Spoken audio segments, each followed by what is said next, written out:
கண்ணா இன்னைக்கு நம்ம கழிவு மேலாண்மையில 3Rகள் பார்க்க போறோம். 3R மூன்று R என்னன்னு பார்க்கலாம். ஃபர்ஸ்ட் ஒன் ரெடியூஸ், அதுக்கப்புறம் ரீயூஸ், அதுக்கப்புறம் ரீசைக்கிள். 3R இருக்கா, அதுதான் 3R சொல்றோம். சரியா? இப்ப முதல்ல ரெடியூஸ்னா என்னன்னா குறைத்தல். குறைவான கழிவினை உருவாக்கும் பொருட்களை தயாரிப்பது, வாங்குவது மற்றும் பயன்படுத்துவது. எடுத்துக்காட்டு வந்து துணிப்பை.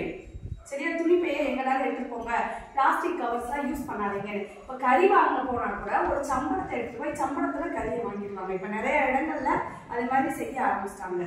அடுத்தது பாத்தீங்கன்னா மறுபயன்பாடு செய்தல், ரீயூஸ்.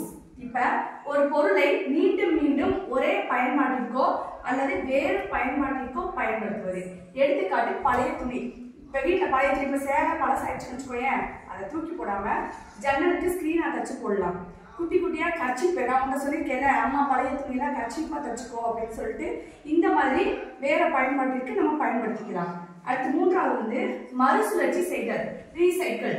இதுல என்னன்னா பயன்படுத்திய பொருட்களில் இருந்து புதிய பொருட்களை உருவாக்குவது. எடுத்துக்காட்டு உடைந்த கண்ணாடி பொருட்கள், கிழிந்த காகிதங்கள். இதை வந்து நம்ம மறுசுழற்சி செய்யலாம். கிழிந்த காகிதங்கள்லாம் கலெக்ட் பண்ணிட்டு போய் மறுபடியும் அதை மறுசுழற்சி பண்ணுவாங்க. அதே மாதிரி கண்ணாடி பாட்டிலாம் வந்து வாங்கிட்டு போறாங்க இல்லையா, பழைய ஈயமித்தல ஜாமான் சொல்லி வாங்கிட்டு போறாங்க இல்லையா, அதெல்லாம் மோஸ்ட்லி வந்து மறுசுழற்சி பண்ணிடுவாங்க. சரியா? இதுதான் 3Rங்கிறது.